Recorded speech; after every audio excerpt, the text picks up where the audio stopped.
This sacred and atmospheric site was once the scene of a puzzling death, a medieval mystery. 700 years ago, a man was buried in a deep pit, wedged between the earth and a huge rock. Was this an accident, murder, or a tragic case of being in the wrong place at the wrong time? Who was the man beneath the megalith? What was this man doing in the community, and why did he die? He's been rather tossed into the grave. Nobody cares.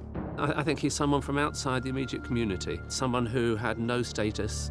We've never been able to really get to the roots of what actually happened to this man. We now have the opportunity to reopen this medieval case.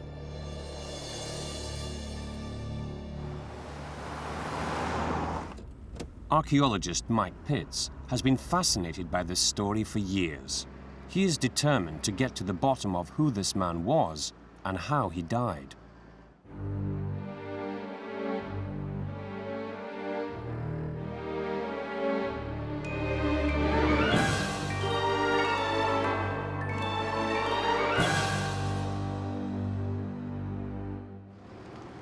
The case of a man apparently crushed to death beneath a Stone Age megalith has been a puzzle for archaeologist Mike Pitts, as the circumstances surrounding the death have never been fully explained.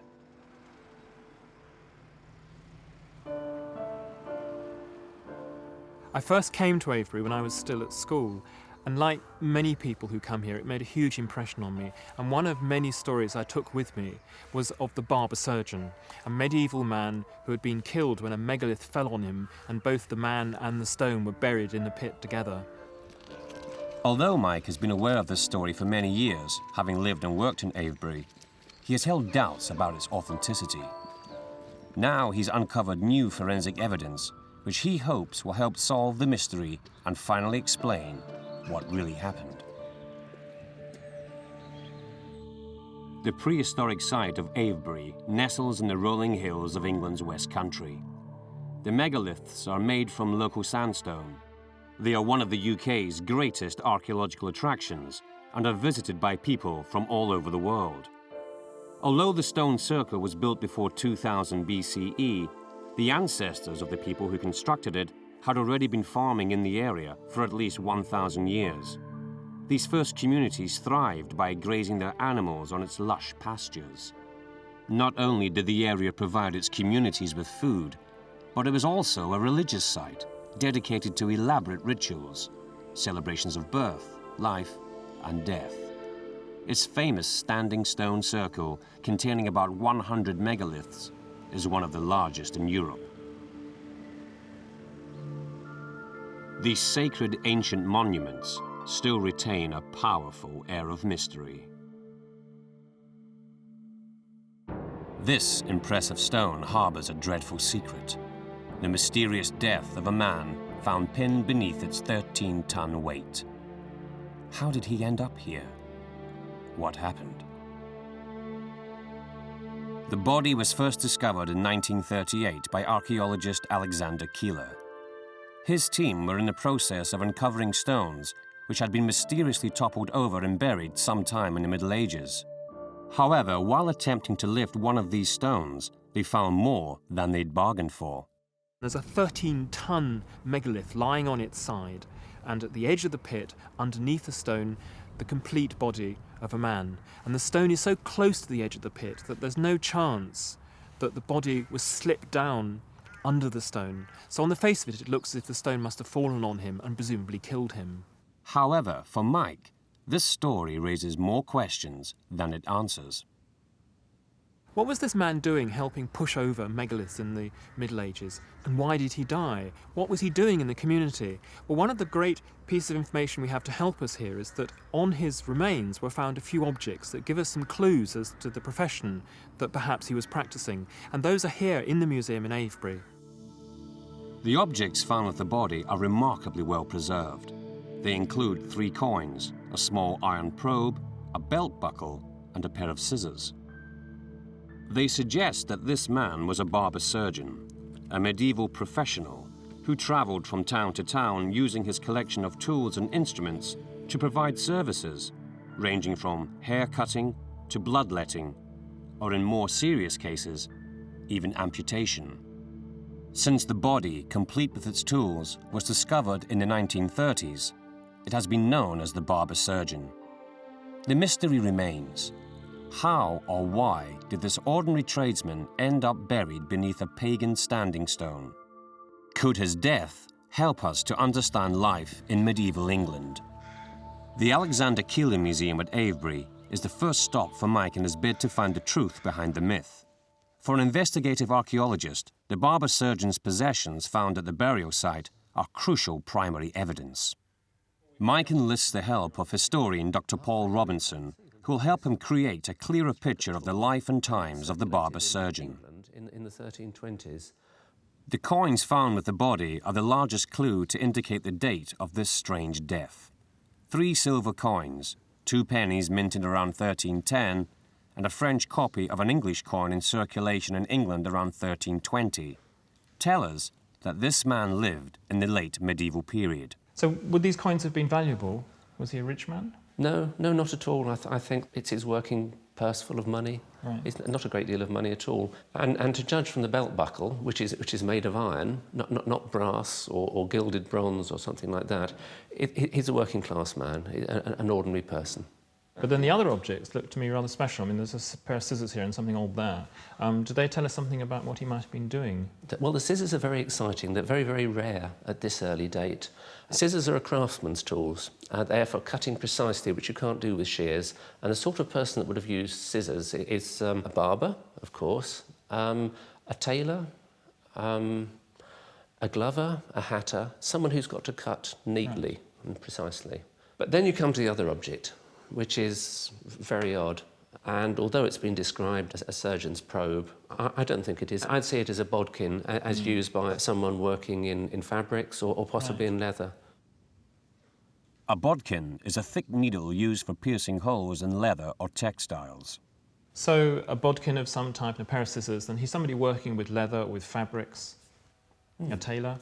Yes, I think a tailor is a very reasonable suggestion, Right. and the scissors used to cut thread. And you were saying the scissors are quite rare, so is this something you might expect to find on the possession of somebody in a small village like Avebury?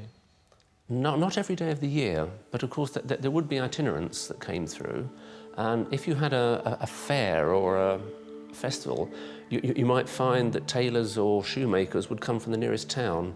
They take orders and then go away and make them up and then return later. Right. So there's no reason for seeing him as an Avebury person. In medieval times, most of Avebury's inhabitants were agricultural workers. Women laboured alongside men in the fields. Nursing, spinning and weaving were also women's work. Others worked in trades directly related to farming: blacksmiths, millers, thatchers. So it appears that the barber surgeon came from outside Avebury. He was more likely a tailor, travelling a regular route from one community to another, equipped with the tools of his trade. Although Mike is now nearer the truth about who this man was, the big question that remains is exactly what happened to him. Was he really crushed beneath a 13-ton sacred megalith? For decades, we have been unable to study the barber surgeon's skeleton due to an extraordinary twist of fate after its initial discovery. After the excavation of 1938, the barber surgeon's remains were sent to the Royal College of Surgeons in London. But the college was bombed during the Second World War, and it was assumed that the barber surgeon's skeleton had been destroyed forever. So the details of his death remained a mystery. Then only a couple of years ago, I discovered that the skeleton had actually survived this bombing raid and was in the basement of another London museum. So now, after all these years, we have the opportunity, perhaps, to understand exactly what happened to this man those centuries ago in the 14th century. The barber surgeon's remains are now housed in a Natural History Museum. 6 decades since they were thought lost forever, they are once again available for inspection. There is one question in particular that Mike hopes they will provide an answer to. These megaliths are also different from each other. They have their own personalities, but somehow I feel if even a stone half the size of this one were to fall on me, there would be very little doubt as to the outcome. Now we know we have the skeleton, we can lay it out and examine the bones. If a stone like this were to fall on him, one imagines the bones would be very badly damaged, and we have the opportunity to go to the Natural History Museum to find out exactly what did happen.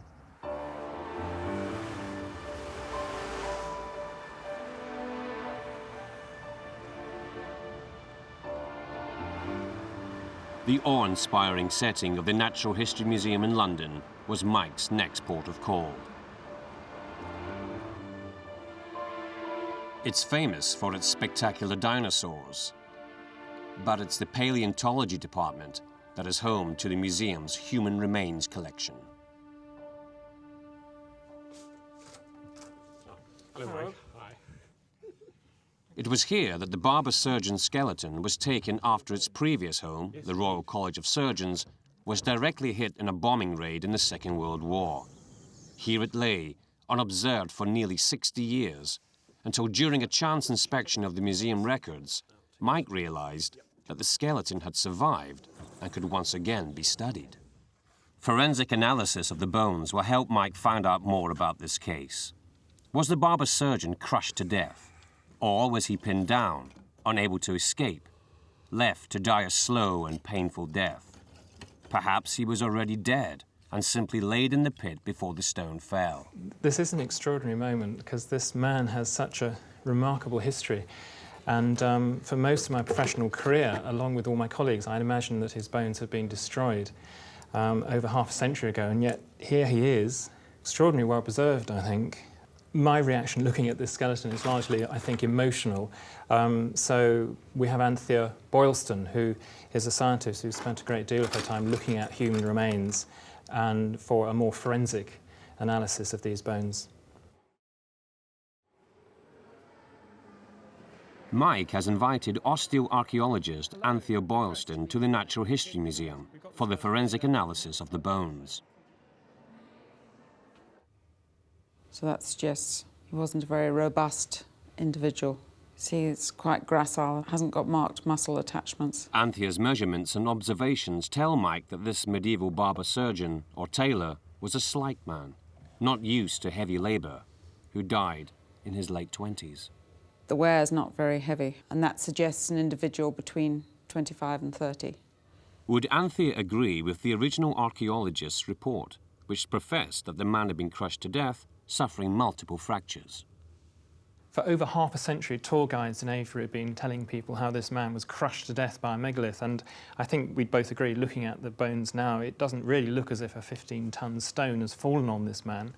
What do you make of the fractures there are here? Well, if I look at the edges of the bones, I want to know if they were broken before death, at the time of death, or after death occurred. So I'm looking at the type of break it is and the colour of the broken bone. And most of the breaks are definitely something that's happened long after death has occurred.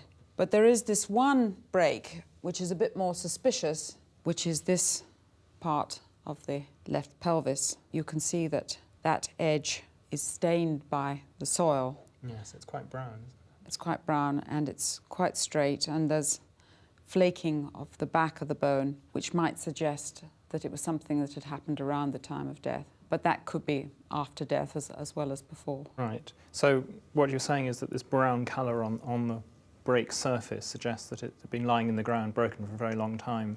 And like the rib you had earlier had quite a white, clean break, and that's the difference. That's right. And this bit of bone comes from the hip?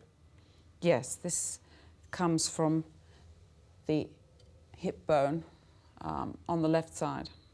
Okay, so just this bit's been broken off the top. That's interesting, because that's a break, but it's still not massively traumatic. I mean, it's hardly something that perhaps a 15-ton megalith is going to do if it falls on me. Somehow I'd expect it to completely squash me. No, I can't see severe evidence of crushing of the rib cage or the kinds of things that you might expect if a megalith had fallen on you. Anthea concludes that although it is impossible to discover the exact cause of death, one that can certainly be ruled out is extreme trauma to the skeleton, such as being crushed. The only significant break that happened around the time of death was to the hip bone. Would this provide a clue to the man's fate? There is also a wound on the skull, which may give Anthea a fresh lead. It's quite severe, a strange injury to have been suffered by a tailor. What could it signify? Was he injured before he died, or was this wound inflicted at the time of death? Can this new finding and Anthea's expertise help Mike begin to piece together the answers to this latest puzzle? Anthea now turns her attention to the head injury. You can see that there's a kind of folded area, which is linear in direction, and there's actually another one coming towards it from this angle. And the fact that the edges fold in tells me that it's a healed wound. It's not something that occurred around the time of death. But the fact that it's linear suggests that it's a blade injury that has healed well before this person died. So would that be a sword? Most likely a sword. Occasionally you get cutting injuries from daggers, but that's less likely in this case. So, did the barber surgeon sustain the wounds to his head in a duel, a brawl, or was he involved in battle? Do you think the most likely context for this would be a battlefield? I don't think it suggests a battlefield because it's only 2 injuries, and often in a battlefield situation you can get injuries all around the head, and they tend to be rather more ferocious. So if not a battle, how do you think this might have happened? Well, I think it's a kind of one-off event, probably. Perhaps almost a duel with another Almost man? a duel, something like that. This intimate face-to-face encounter with a man who died 700 years ago has provided Mike with valuable new information. Now I know a lot more about this man than I did before I came up to look at his bones. I confirmed that he's male. I know how old he was. He died quite young, in his 20s. He's got a couple of sword wounds on his head, but they're well healed up and apparently probably not acquired in battle. And there's a mysterious fracture on his hip, but nothing to suggest that something as large as a megalith has fallen on him to kill him. And so there are a number of really quite big questions I now have in my mind that are different from the ones I had before I came up here.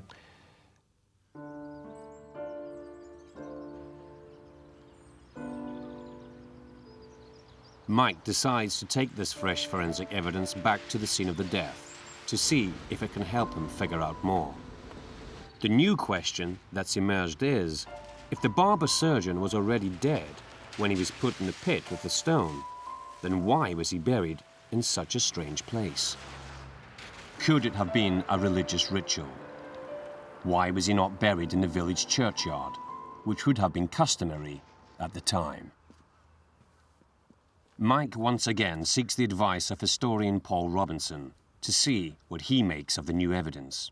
I would imagine somehow he ought to have been in this graveyard rather than out there in the stone circle. So why do you think he might have been not buried in the churchyard? Well, you shouldn't assume that automatically that everyone will be buried in the churchyard. In fact, there's a statute from the Diocese of Salisbury of about 1215 which specifies people who needn't be buried in the churchyard, Right. and they include, if I remember correctly, manifest usurers. So what's that? There's people who lend money. Money lenders, yes.